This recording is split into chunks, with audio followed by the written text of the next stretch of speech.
법문 들으시는 모든 분들이 재앙은 소멸하고 소원은 성취해서 부처님 전에 복 많이 지으시기를 바론드립니다.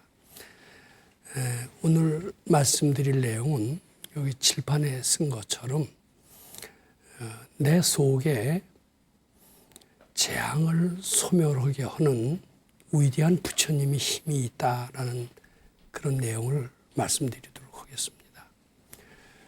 흔히들 불교는 자력, 기독교는 타력의 종교다 이런 이야기를 많이 합니다. 제가 처음에 불교에 대한 믿음을 가지기 시작했을 때 불교는 자력이라는 그런 생각에 많이 공감을 했던 것 같습니다. 특히 제가 금강경을 가지고 불교를 시작했는데 금강경의 어느 구설 속에도 타력의 요소는 전혀 발견할 수가 없었습니다. 제 속의 모든 번뇌망상을 무여열반해서 멸도를 한다라면은 무량무변 공덕을 얻을 것이다라는 것은 자력불교의 특성을 나타낸 그러한 구절이다 이렇게 생각을 했었습니다. 저는 학생 때 불교를 만났고 학생답게 젊은이답게 타력에 의존하는 불교를 공부하지 않았던 것 같습니다. 저는 금강경을 많이 읽으면서 스스로 밝아지려고 노력을 했던 것 같습니다. 근데 지난 시간에도 말씀드렸던 것처럼 어느덧 저는 못하는 일이 차츰 많아지기 시작을 했습니다. 제 마음속에서 올라오는 번뇌망상을 일부분에 있어서는 통제할 수가 있었습니다만은 상당히 다양한 이런 부분, 특히 이런 성적 문제 같은 것은 이것이 본능이고 천성이 돼서 제가 거기를 어떻게 컨트롤한다는 것은 거의 불가능하다라고 생각을 했고 그것을 스스로 한번 컨트롤하려고 그러다가 완전히 실패하고 KO를 당하고 항복을 했던 것 같습니다. 저는 그 뒤로 자력불교라고는 하지만 내 속에 이런 내 마음속의 난제나 번뇌망상을 다룰 수 있을까? 거기에 대해서 의심이 들었고 그 뒤로는 아미타불이나 관세음보살을 부르는 쪽으로 불교의 신행의 방향을 돌렸던 것 같습니다. 그 뒤로 저는 그 대승경절 중에서 보살의 소원이 담긴 그런 경전의 이야기를 많이 들었습니다. 특히 화엄경도 한때 공부한 적이 있었는데 그 경전을 보면은 수많은 보살들이 등장하고 보살들마다 독특한 하나의 소원이 있었습니다. 그 소원이 다 이루어지는 순간 그 보살은 보살에서 부처로 바뀌는 겁니다. 근데 그 보살의 소원은 타력을 나타낸다. 즉 중생의 제도의 힘을 발휘한다. 이렇게 보여줬습니다. 그래서 관세음보살이라거나 지장보살, 문수보살, 보현보살 이와 같은 큰 보살님의 명호를 지극히 부른다면은 그 큰 보살들의 원력의 힘에 의해서 나도 같이 구제가 된다. 이런 생각을 어느덧 저는 하게 됐습니다. 저는 어느덧 자력의 불교에서 타력의 불교로 저의 신앙생활은 탈바꿈하게 됐습니다. 저는 어려운 일이 있을 때마다 큰 보살 마살의 가피력에 의존하는 그런 사람이 되려고 했었습니다. 그리고 그 관세음보살을 정성껏 부르면은 어쩐지 각종 난제들이 해결되는 듯도 싶었던 것 같습니다. 근데 한편으로는 그 당시에 1965년도로 기억됩니다마는 정신력의 기적이라는 책이 세상에 나왔었습니다. 물론 미국인 목사가 썼는데 미국인 목사 단 카스터라고 했고 그때만 하더라도 몇십 쇄가 출판이 돼서 전 세계적으로 상당히 베스트셀러에 올랐던 책이었습니다. 그 책의 내용을 가만히 들여다보면은 각종 재앙을 소멸하고 소원을 일으키게 하는 그 원동력이 어떤 타력의 신이 아니었습니다. 자기 마음 먹은 대로 이루어진다라는 내용이 그 정신력의 기적에 담겨 있었습니다. 저는 갈등을 하기 시작을 했습니다. 재앙을 소멸하고 소원을 일으키게 하는 것이 보살의 소원력이냐, 또는 내 마음을 가짐에 따라서 재앙도 소멸되고 소원도 성취될 수가 있는 것이냐, 이런 생각을 갈등을 했습니다. 근데 그때 그러면서 그 정신력에 나오는 그 내용을 부분적으로 실천해 봤습니다. 그랬더니 부분적으로 통했습니다. 아, 이것도 통하는데 이것을 끝까지 밀고 나가기에는 나한테는 너무나 난제가 많았던 겁니다. 아, 과연 소원을 이루는 그 원동력은 무엇인가? 제 마음속에서 갈등을 하게 됐었습니다.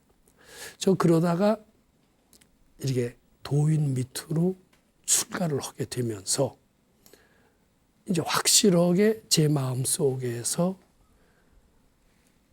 재앙을 소멸하고 소원을 일으키는 그 동력은 외부의 관세음보살, 외부의 지장보살, 아미타불이 아니라 내 속에 있는 부처님의 힘, 참나의 힘이 재앙을 소멸하고 소원을 성취하는 그 근원임을 알게 됐고, 오늘은 그런 이야기를 가지고 한번 말씀드려 보도록 하겠습니다.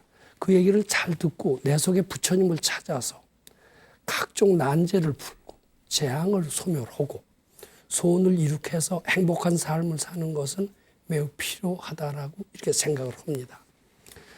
제가 군대에 있을 당시에 백 박사님이라고 하는 분이 동국대학교에서 은퇴하시고 경기도 부천시 소사동에서 법당을 차려놓고 사람들을 만나준다라는 그런 말씀을 들은 뒤에, 그게 이제 1966년도입니다.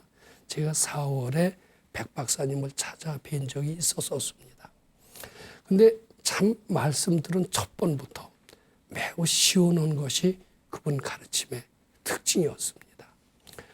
무엇 때문에 이렇게 시원했을까? 이제 그분은 그 말씀의 본문에 몇 가지 특징이 있습니다. 무엇 때문에 이렇게 된다. 무엇 때문이라는 단어를 이렇게 안 씁니다. 또 나라는 단어도 일체 안 씁니다. 그리고 바로 현실적인 문제만 집중적으로 얘기합니다. 부처님의 가르침이 이러하니까 이렇게 해야 된다. 어떤 가르침을 인용해서 얘기를 하지 않습니다. 그 가르침을 당신께서 실현해서 당신의 체험을 그대로 얘기하실지언정 그 가르침을 그대로 전달을 하는 그런 형태를 아예 취하지 않았습니다. 그런 난제를 질문했을 때 경전의 말씀에 의하면 이렇게 해답이 나오더라, 이렇게 하면은 그 난제 해결 방법이 정말 진짜인지 아닌지 우리 실감이 안 나요. 정말 당신이 해봤어? 해보고 한 소리요? 우리 이렇게 답답한 느낌을 듭니다. 근데 그분은 경전을 통해서 부처님께서 이렇게 얘기하셨으니까 그대로 해라가 아닙니다. 내가 해봤다는 것도 생략합니다. 이렇게 바로 해라라고 당신의 경험을 얘기하시는 것이 우리한테 매우 시원하겠습니다. 그리고 우리에게 주어진 어떤 난제도 해결하지 못할 난제가 없다라는 겁니다. 왜냐하면 그 모든 난제는 내가 불러왔기 때문에, 내가 불러왔으니까 내가 그 원인을 알 수가 있고 내가 따라서 해결할 수 있다. 이런 말씀이 법문의 특징이었습니다. 해결하지 못할 난제가 나한테는 오지도 않고 나한테 온 것은 다 해결할 수 있다. 얼마나 시원합니까? 굉장히 시원했습니다. 저는 군대에서 굉장히 난제로서 굉장히 피곤했던 삶을 살았던 그때였습니다. 학생 때는 학생 때 나름대로의 난제에 저는 아주 질려서 완전히 난제에 압도당했던 그런 때가 있었는데, 군대라는 새로운 사회생활을 보니까 거기서 내가 할 수 있는 것은 지극히 제한되어 있었습니다. 내가 하는 것은 현실을 모르고 한 것이기 때문에, 현실이 역행하는 것이기 때문에 사사건건 부작용을 낳았습니다. 내 몸과 마음은 군대에서 마냥 피로했었습니다. 피로했던 때 그런 훌륭한 도인을 만났더니 네 앞에 닥친 난제는 해결 못할 것이 하나도 없다. 이런 말씀이 아주 감로수와 같이 시원했던 겁니다. 어떻게 하면 되느냐? 난제라고 생각하지 말고 난제라는 생각이 착각인 줄 알고 그 생각을 부처님께 바쳐라 하는 가르침으로 했습니다. 그 당시에는 군대 생활을 했기 때문에 늦게 자고 늦게 일어났습니다. 그랬더니 뭐라고 그러시냐면 그래도 아침 5시에는 일어나야 된대요. 5시에 일어나서 아침에 금강경을 한 번은 읽어라. 요새는 금강경 읽는 사람이 한 번 읽지 않고 칠독도 오고 많이 하시더라고요. 그때는 쟤는 네가 어떻게 감히 칠독을 하겠느냐. 한 번만 읽어라. 저녁 때도 한 번만 읽어라. 그리고 올라오는 모든 필요한 생각, 귀찮은 생각, 짜증나는 생각은 그것이 참이 아닌 줄 알고 부처님께 바쳐라. 가지고 있으면 비용이 되고 재앙이 되느니라 부처님께 바쳐서 해탈하면은 난제가 해결이 될 것이다. 이제 이런 말씀이 골자를 이루고 있었습니다. 군대에는 보이는 것마다 어려운 것이고 수두룩한 난제가 있었습니다. 내가 할 수 있는 것은 지극히 제한돼 있었습니다. 왜냐하면 장교 중에서 제일 말단인 육군 소위에 불과한 내가 할 수 있는 것은 아주 지극히 제한돼 있었기 때문입니다. 우리는 ROTC라고 하는 같은 동지들이 그때 많이 초급 장교들 중에 많이 배치되어 있었습니다. 어느 부대를 가더라도 동기생들로 넘쳐났습니다. 군대에서 굉장히 어려웠던 것은 동기생들을 만나서 서로 가끔 만났을 때 서로 불평들도 하고 정보도 교환하면서 어려운 난제를 풀어가기도 했었던 것 같습니다. 자, 너희 상관은 어떻든 너희 부대에서는 어려운 것이 없었느냐? 나는 그럴 때 이렇게 해결했다. 이게 동기생들과 주고받는 얘기가 군대에서 유일한 낙이었습니다. 어느 동기생이 자기가 끼고 있었던 반지를 저에게 내가 그 반지가 괜찮아 보이니까 반지 마음에 드니? 이거 너 줄까? 아이, 나 필요 없어. 그래도 한번 끼고 있어. 그래요. 그래서 그 친구가 주는 예쁜 반지입니다. 반지를 제가 끼고 이제 우리 부대로 돌아왔습니다. 그 자랑을 하지 말았어야 되는데 이제 그 반지를 끼고 이제 뭐 사병 들어오면 대화를 잘 안 합니다. 이제 장교들 모인 데서 소위가 제일 말단이지만 중위 대위들하고는 어울렸던 것 같습니다. 그 자리에서 이제 반지 얘기를 하면서 이 반지 어때요? 그랬더니 같이 한 계급 높은 그 장교가 잠시 좀 어디 구경 좀 하재요. 그래서 구경을 쑥 하더니 자기 반지에 껴보더니 내가 좀 끼고 있을게 그래요. 그래서 뭐 끼고 있는 거에 어때요? 그러라고 그랬죠. 그럼 며칠 있으면 돌려줘야 돼요? 안 돌려줘야 돼요? 근데 며칠 있어도 전혀 돌려줄 기미를 보이지 않는 거예요. 근데 그건 내 반지도 아니고 내가 받아서 돌려줘야 될 그런 남의 반지입니다. 남의 반지가 돼서 그래도 점잖게 한 일주일까지는 기다려줬던 것 같아요.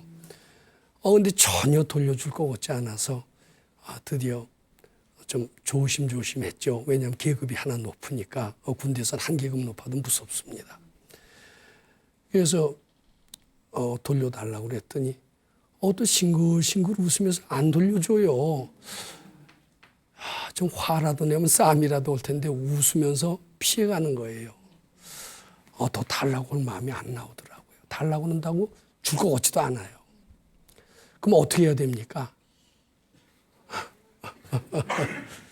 제가 이런 건 어떻게 좀 별로다가 또 달라고 그러든지 이래야 될 텐데 참 그때는 우리 백 선생님 동국대학교에서 하신 도인 같으신 분이니까 그분한테 여쭈면은 돌려받는 묘한 방법을 얻을 수 있을 것이다. 이런 어떻게 보면 이제 좀 어린애 같은 생각을 하고 제가 토요일마다 그분을 찾아뵙기 때문에 그 주 토요일 날 가서 선생님께 우리 바로 한계급 우인 상사가 반지를 잠시 끼고 있다 이렇게 얘기를 하더니 그것을 잠시 끼고 있는데 통 돌려줄 생각을 안 합니다.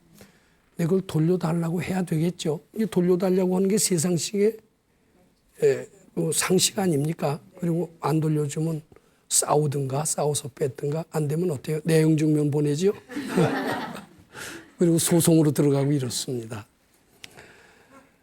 근데 뭐 내용 증명이라는 거 할 수가 없죠. 군대에서 소송도 안 되고 달라고 그러기엔 역부족이고 그냥 뺏기자니 좀 억울하고. 그래서 여쭸더니 그때 참 그 대답이 그래요. 상당히 비현실적으로 들리는데 그 달라고 하지 마라. 달라고 하는 생각을 부처님께 바치래요. 그리고 안 준다는 생각도 또 부처님께 바쳐라. 이제 그렇게 대답을 하세요. 그게 그 대답이 시원할까요?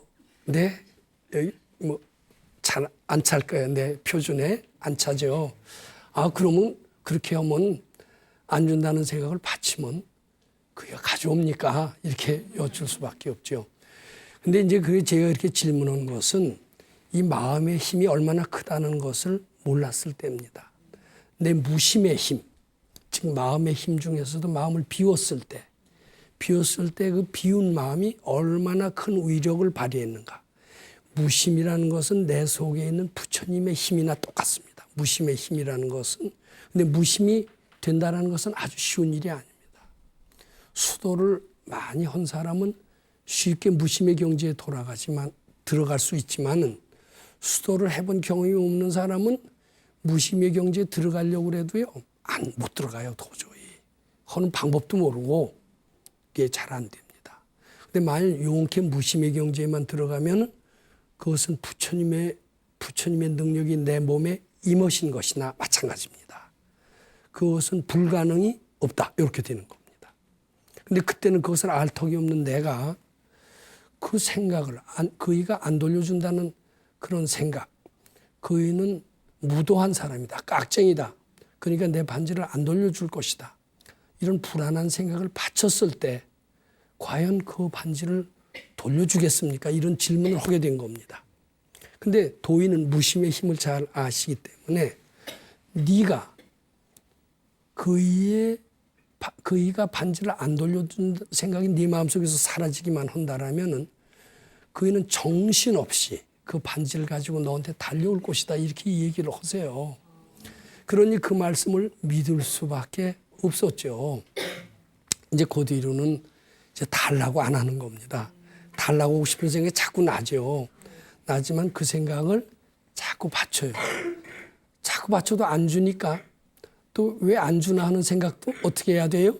자꾸 부처님께 바치는 겁니다. 그러면서 제 마음속에서 그 반지에 대한 생각을 완전히 띄워버리려고 생각이 올라올 때마다 자꾸 그 생각을 부처님께 바치는 노력을 했습니다.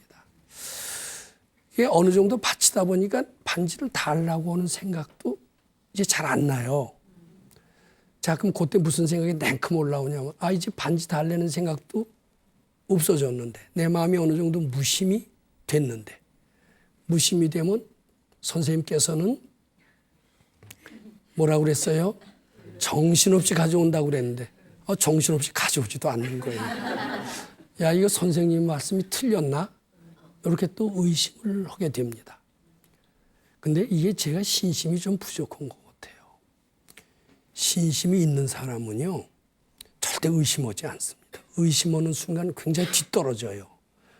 선생님의 말씀이니까 그대로겠지. 그리고 저처럼 머리를 굴리지 않습니다. 그리고 오로지 내가 완전히 그 반지에서 반지를 가져와야 되겠다는 그 반지에 붙은 애착의 마음을 내가 띄지 못했구나. 띄지 못하니까 거기가 못 가져온 것이다. 내가 아직 무심이 되지 못했구나. 이렇게 스스로를 반성하면서 더 바치려고 노력을 해야 되는 겁니다. 제가 그 뒤로 완전히 반지에 대해서 잃어버릴 정도까지 됐었습니다. 정말 반지를 내가 받았나? 반지를 주었나? 그이가 반지를 언제 가져올 건가? 이런 생각이 다 없어졌어요. 편안하게 됐습니다. 그게 어때요? 무심에 가까운 거예요. 근데 무심에 가까운 것은 우리는 잘 몰라도 큰 위력을 아마 나타내는가 봐요. 근데 그전에는 그렇게 무심이 되기 전에는 내 마음은 어디에 갔다 딱 붙었어요? 반지에 가서 딱 붙었어요. 저 반지 안 주면 어떡하나? 저 반지 띄워 먹으면 어떡하나? 임자한테 되돌려 주지 못하니까 나는 임자한테 나쁜 소리를 듣게 되지 않겠느냐. 이게 뭐예요? 내 마음을 반지에다 딱 붙였어요. 내 마음을 반지에다 붙였으니까 나는 반지에 붙은 것만큼 무심에서는 멀어졌죠. 그리고 힘이 강해요, 약해요. 애착이 있으니까 내 마음은 건강하지가 못합니다. 힘이 약한 겁니다. 힘이 약하니까 그 중인은 계급도 낮지만 마음도 약하니까 내 말이 통할까요, 안 통할까요? 전혀 안 통했던 겁니다. 근데 이제 내가 달랜 소리도 안 하고 거의 봐도 아예 반지 얘기하지도 않고 그리고 무조건 바치고 반지에 대한 생각을 거의 잃어버릴 때가 됐습니다.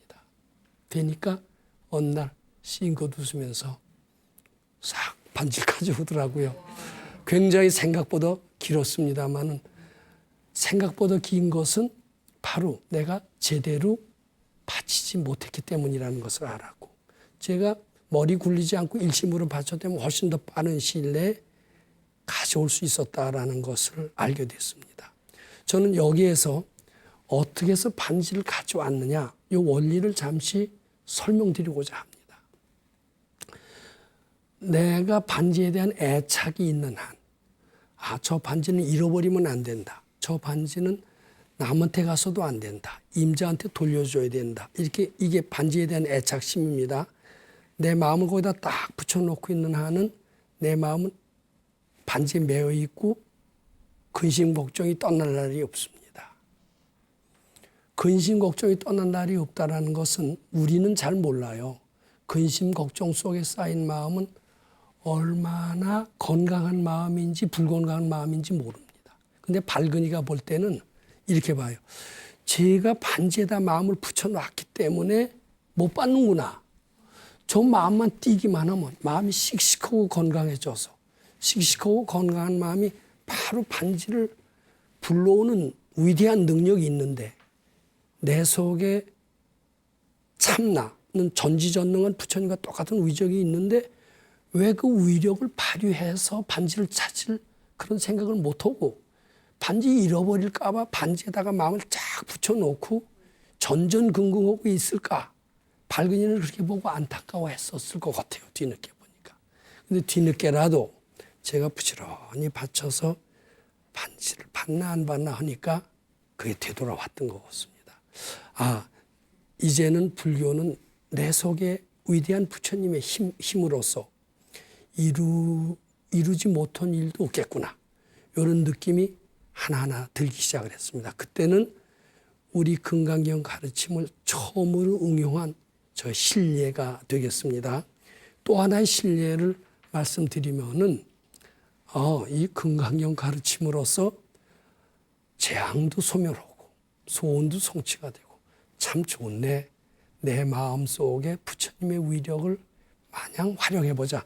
이런 아주 반가운 그런 마음이 드실 거다. 이렇게 생각을 해봅니다. 이제 두 번째 얘기도 역시 군대에 있을 때의 이야기입니다. 저희는 제가 학군 3기라고 말씀을 드렸습니다. 제가 학군을 지원한 이유는 여러 가지가 있습니다만은 우선 장교로서 복무함으로써 리더십을 배울 수 있다는 것이 참 좋았고 두 번째는 장교로서 복무하기 때문에 봉급을 탈 수 있었다는 것이 좋았고 그때 사병으로 군대를 갔으면 30개월인가 또 32개월인가 상당히 긴 기간을 복무했는데 비해서 이 장교는 딱 24개월만 하면 됐습니다. 그 대신 육군 소위로 임관을 해서 육군 소위로 제대를 하는 겁니다. 이 24개월 중에서 21개월을 지났습니다. 근데 처음에 몇 개월은 참 고역이었어요. 처음에 1년은 아주 힘들었습니다. 근데 나머지는 제가 이 도인을 만나서 건강경 가르침을 서서히 실천하고 난 뒤부터는 군대 생활은 지옥의 군대 생활에서 차츰차츰 아주 청량의 군대 생활 그리고 편안한 군대 생활로 바뀌기 시작을 했습니다. 제가 조금 전에 말씀드린 반지를 되돌려 볼 수 있는 내 속에 부처님의 힘도 발견하게 되면서 차츰차츰 이 금강경 공부에 대한 재미도 붙이게 됐던 겁니다. 그리고 주위가 편안해지고 제대를 3개월 두고 이제 남았습니다. 3개월 남겼습니다. 저는 이제 갈 자리가 결정이 됐습니다. 난 3개월 후에는 그 도인을 만나서 건강경공보러 갈 것이다. 자, 근데 이제 갈 자리까지 딱 정해졌으니까 군대 생활은 제대 말년의 장료를 누가 건드리겠느냐. 나의 앞길은 탄탄대로만 남았을 것이다. 이렇게 생각을 했던 겁니다. 자, 이게 항상 탄탄대로만 남았다. 이만하면 됐다라는 생각 아예 하시지 마세요. 그렇게 하는 순간은 항상 무서운 함정이 바로 옆에 도사리고 있다는 것을 우리가 알아야 됩니다. 그 자만의 마음이죠. 이만하면 됐다 하는 말은 나 혼자만 생각했던 건데 이게 전 우주를 다 퍼져 들어가서 바로 누구한테 전달이 되느냐. 나한테 가장 가까이 있는 사람한테 전달이 되었던 것 같습니다. 바로 나의 직속 상관인 중대장이었습니다. 근데 중대장은 걱정을 하기 시작을 했어요. 쟤네들이 쟤는 3개월이면은 이 제대를 하게 된다. 지금 딱 잡아놓지 않으면 남아 3개월 동안은 도저히 내가 다룰 수가 없을 것이다. 제대하기 3개월 전에 내가 한번 딱 잡은 뒤에 나머지 3개월을 편안하게 지내리라. 이 군대 지휘관들 중에는 이런 부하를 다루는 여러 가지 노하우가 있어요. 그래서 특히 쥐었다 풀었다, 쥐었다 풀었다. 이게 하는 것이 그 FM이라고 합니다. 교범에 그대로 나와 있어요.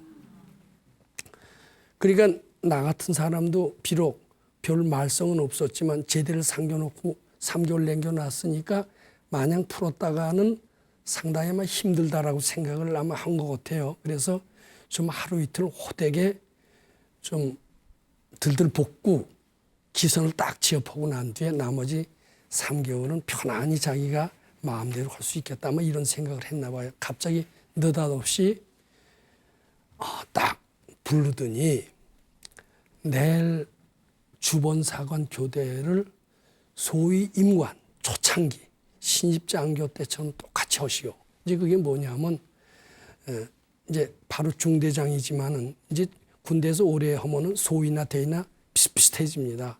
그 앞에서 딱 부동자세 하면서 신고합니다. 소위 김아무아무개는 누구누구에게 주번사관을 인계합니다. 이런 식으로 아주 고지식하게 전달하는 예는 거의 찾아볼 수가 없어요. 근데 이제 이 사람은 나를 잡으려고 하는 겁니다. 잡으려고 하는 거니까 초창기 때처럼 똑같이 원리 원칙하에서 신고 주번사관을 인계해라. 이렇게 하는 거예요. 24개월 중에서 21개월을 지나고 이만하면 되었다라고 하는 생각에 안도의 한숨을 회심의 마음을 내고 있을 때 이게 웬 날벼락인가 이랬습니다.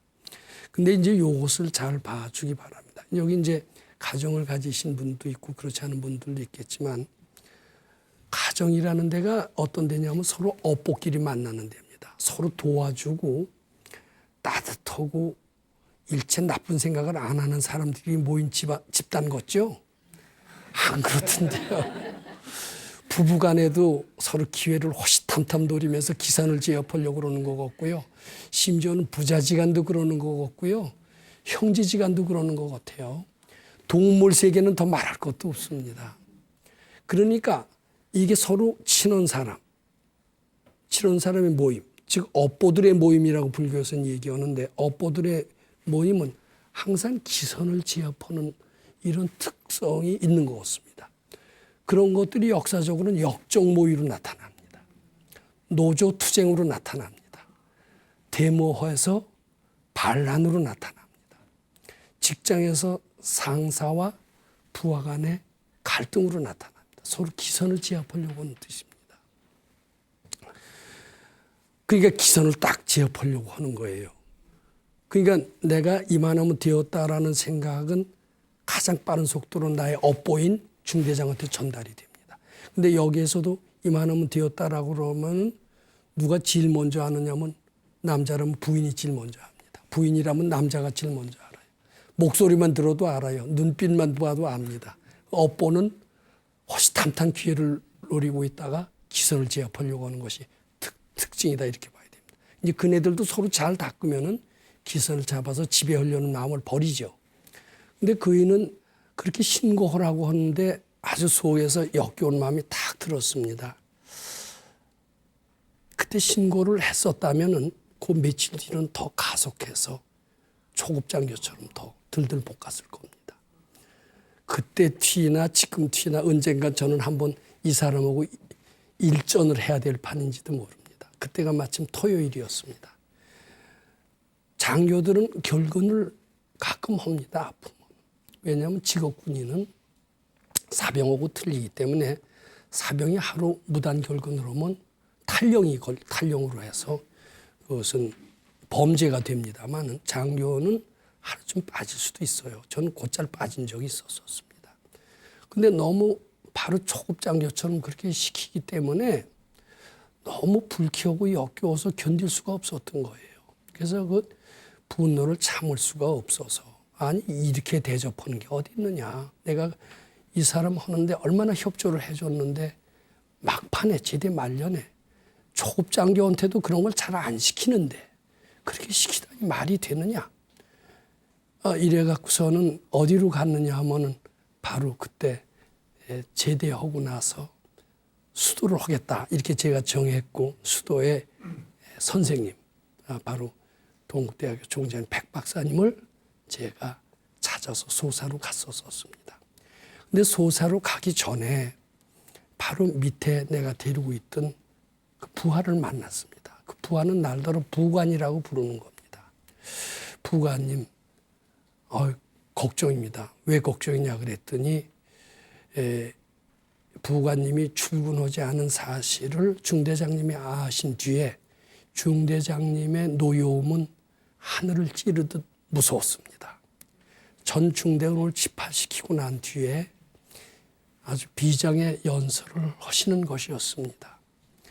이 사람이 앞으로 제대가 얼마 안 남았고 밖으로 사회에 나가서 갈 길이 창창한 사람이지만은 나는 군대 기강을 바로 잡기 위해서 이 사람은 어쩔 수 없이 수소 이탈, 지키는 자리 이탈, 뭐 등등 죄목으로 영창을 보낼 수밖에 없다. 그래 놓고서는 전 중대원들 앞에서 크게 성토를 했습니다. 이 부관님 큰일 났습니다. 이제 그것을 나한테 제가 춘천에서 근무했거든요. 춘천역에서 나한테 그것을 얘기하는 것이면서 걔가 내가 무척 애꼈던 애고 걔가 날 따랐기 때문에 나를 걱정하는 뜻으로 그렇게 얘기를 해줬습니다. 그래 좋다. 뭐 나도 생각이 있다. 그렇지만 나는 오늘 못 들어간다. 내가 내일 어디 좀 다녀와야 되겠다. 그리고서는 다녀오지만은 마음이 편안합니까? 편안하지 않습니까? 생전 그런 일은 처음 당해봤죠. 내가 영창에 가 상상도 할 수 없는 일이었습니다. 자, 이제 우리 선생님께 찾아가서 영창을 보낸다고 지금 난리라는데 이럴 때는 어떻게 해야 되겠습니까? 이렇게 이제 질문을 했습니다. 근데 이제 요것을 꼭 기억을 해 두시기 바랍니다. 아까도 바로 말씀드렸지만은 나에게 닥친 어떤 위기도 내가 해결하지 못할 것은 하나도 없다. 내가 해결하지 못할 위기는 나한테 닥치지 않는다. 그런 얘기를 그때 해 주시지는 않았는지 모르지만 그분의 늘 특징이 그렇습니다. 아무 염려하지 마라. 아무 염려하지 말고 그 중대장 생각이 나면은 이제 그 부처님께 생각이 나면 어떨까요? 아니 제대 말년에 장교를 이렇게 대접하는 데가 어디 있어? 내가 하느라고 다 해줬으면 말년은 편안하게 좀 쉬었다 가셔. 이렇게는 못 해줄지언정 초급 장교처럼 그렇게 모욕을 주는 일을 시키다니 말이 되나? 이런 불만을 자꾸 받쳐라. 이제 이렇게 얘기를 하시는데 잘 안 받쳐지면은 제가 언젠가 이 자리에서도 말씀드렸지만은 안 받쳐질 때 하는 게 있습니다. 잘 안 받쳐지는 수가 많죠. 그러면 거기다 대고 자꾸 미륵존열애부를 해라. 미륵존열애부는 말하자면 부처님의 명호인데 자꾸 미륵존열애부를 하는 것은 부처님께 바치라는 그 뜻이 담겨 있다고 합니다. 그래서 그때부터 저는 그 우리의 직속 상관인 중대장 생각이 났을 때 그이가 나를 영창에 잡아넣으려고 호령하는 모습을 떠올리면서 그 생각이 날 때 자꾸 미륵전 여례부를 했습니다. 자꾸 미륵전 여례부를 하니까 이제 그 이튿날 이제 춘천을 향해서 가기 전에 우리 선생님께 인사를 드렸습니다. 그리고 미륵전 여례부를 잘 해봐라. 그리고서는 뭐 잘 될 것이다 안 될 것이다도 얘기를 하질 않으세요. 미륵전 여례부를 하면 잘 될 것이다. 저는 이런 대답을 기대하고 싶죠. 근데 그런 대답을 기대할 필요가 없어요. 당연히 잘 되는 것이기 때문에. 재앙은 소멸하지 못할 것이 없기 때문입니다. 이런 얘기는 하시더라고요. 영창에 가서도 빙글빙글 웃을 수 있어야 되지 않겠느냐. 이런 얘기를 하십니다. 그러면은 나를 위안하는 소리예요. 경우에 따라서는 영창 갈 수 있다는 소리예요. 위안의 말씀을 하셨던 건데 그리고 그렇게 담대하라는 뜻으로 말씀하셨던 건데 박복한 사람은 그럼 내가 영창에 갈 수 있다란 말이냐. 이게 참 제가 문제인 것 같습니다.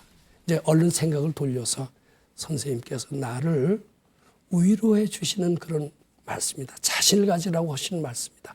깜빡이라도 두려워하지 않을 그런 마음의 자세를 가져야 그런 중대장인 기도가 통할 것이다. 이런 말씀이다라고 이해를 하면서 거기서부터 부지런히 그 중대장 생각이 나면 불안한 생각, 미운 생각 이런 등등 잡잡한 생각이 날 때마다 계속 미륵전 여례불 하면서 마음이 차츰 편안해지는 것을 느꼈습니다. 이제 부대가 다 갔습니다. 다 갔는데 가기 전에 또 참 그때 부하들이 날 따랐어요. 야, 어떻느냐 그랬더니 걔네들은 아주 겁이 잔뜩 나 있습니다. 또 뭐 한 번 소집하더니 또 한 번 소집하더니 비장의 격의를 다 하더니 이제 들어가면은 뭐 한바탕 헐 거라느니 이런 겁주는 소리를 했습니다. 그때는 나는 이미 마음이 상당히 굳어져 있었습니다. 그때 내가 야 조인트라도 까이면 어떡하나 이런 불안한 생각으로 들어갔다면 아마 제가 일을 성공하지 못했을 텐데 이제는 영창에 가도 내가 태어나면 되는 거지 내가 왜 이렇게 두려워한단 말이냐. 그게 뭐냐면 자꾸 바친 결과입니다. 미륵전하는 결과 영창에 가든 말든 두려워하지 않는다. 조인트를 까면 맞아야 되겠지. 그렇지만 그때 내가 화내거나 미워하지 않겠다. 아주 조용한 담담한 자세로 임하게 됐습니다. 딱 문을 열고 CP라고 그랬습니다. CP에 들어갔더니 딱 누워서 군 형법책을 열심히 독송을 하면서 너 겁주는 폼을 잡고 있었습니다. 저도 역시 태어난 척하면서 딱 앉았더니 딱 오더니 어딜 갔었니에요. 어딜 갔었나 알 필요 있어요 없어요. 당장 처벌하면 됐지. 근데 어딜 갔었냐 하는 게 벌써 약간 뭐 눌리는 게 있나 봐요. 그래서 어디 간 건 알아서 무엇이냐고 내가 왜 이래 그랬던 것 같습니다. 그랬더니 또 자꾸 물어요. 근데 그때만 하더라도요 백 박사님은 부통령으로 2번이나 나오셨고 사회적인 명사였습니다. 제가 백 박사님을 찾아갔습니다. 그랬더니 아니 네가 백 박사님을 다 알아? 너 같은 사람이 어떻게 백 박사님 같이 높은 사람을 지금 백 박사님 오면 아는 사람이 없지만 그때는 부통령 2번 나오셨고 이품번 나오셨고 대학 총장은 지금 대학 총장보다 상당히 높았습니다. 그러니까 백 박사님은 아주 알아주는 사회적인 명사니까 명사를 찾아가서 상담해 내 부하인데 대단하구만. 그런 생각을 했는지 뭔지 태도가 싹 달라지더라고요. 그래서 뭐 얘기했니? 그래서 바로 중대장님 얘기했습니다. 뭐라고 그러더니 뭐라고 그러냐고 알아서 무엇입니까? 그러는 사이에 다 풀렸어요. 아무 얘기 없어. 그래 내가 위에 사람한테 가서 내가 다 얘기할 테니까 내일부터 안심하고 근무 잘해. 이랬던 겁니다. 자 이제 정리를 한번 해보겠습니다.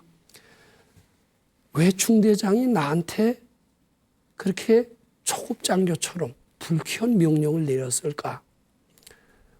그 원인이 다 내가 했던 겁니다. 내가 이만하면 됐다라는 들뜬 마음. 난 3개월 후면 당신 같은 사람의 명령을 듣지 않아도 돼 했던 오만한 마음. 오만한 마음이 그한테 전달됐던 것이 원인이었던 것을 뒤늦게 알았습니다. 끝까지 이 일을 잘 섬기고 가야지 하는 마음이었다면 절대로 그런 일이 생기지 않았었을 것 같습니다. 저는 제대를 몇 개월 안 남겨뒀다는 안도감 때문에 그동안 아지못하게 두려워했던 중대장을 이제 어느덧 두려워하지 않고 무시할 수 있는 존재로 제 마음이 헷가닥했던 것이 재앙을 불러온 원인이었다는 것을 알게 됐습니다. 또 어떻게 해서 재앙이 소멸되었느냐.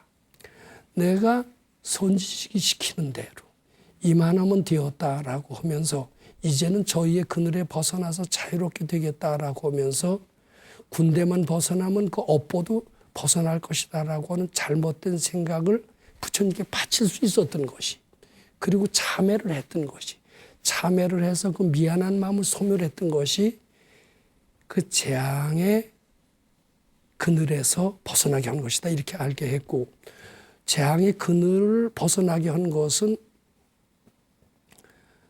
그 일을 이만하면 되었다라고 하고 몇 달 후면 그의 그늘에서 벗어날 수 있겠다. 이제 너 같은 사람의 명령은 안 들어도 되겠다라는 이런 오만한 마음이 내 마음속에서 사라지면서 부처님의 힘이 나왔어요. 내 속에. 오만한 마음이 사라진 것만으로는 해결이 되는 게 아닙니다. 오만한 마음을 부처님께 바쳤기 때문에 오만한 마음이 사라지면서 부처님이 임하셨어요. 그 부처님이 재앙을 소멸하는 위력을 발휘했다. 이렇게 제가 알게 됐습니다.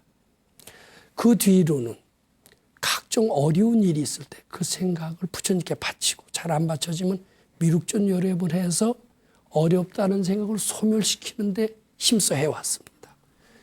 그런 결과 그 어렵다는 생각이 소멸되면서 부처님이 참나죠. 참나의 모습이 드러나면서 그 참나가 위력을 발휘해서 각종 재앙을 소멸하고 소원을 이룩했다. 이렇게 정리를 했습니다.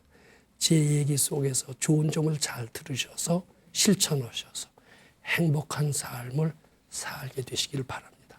예, 감사합니다.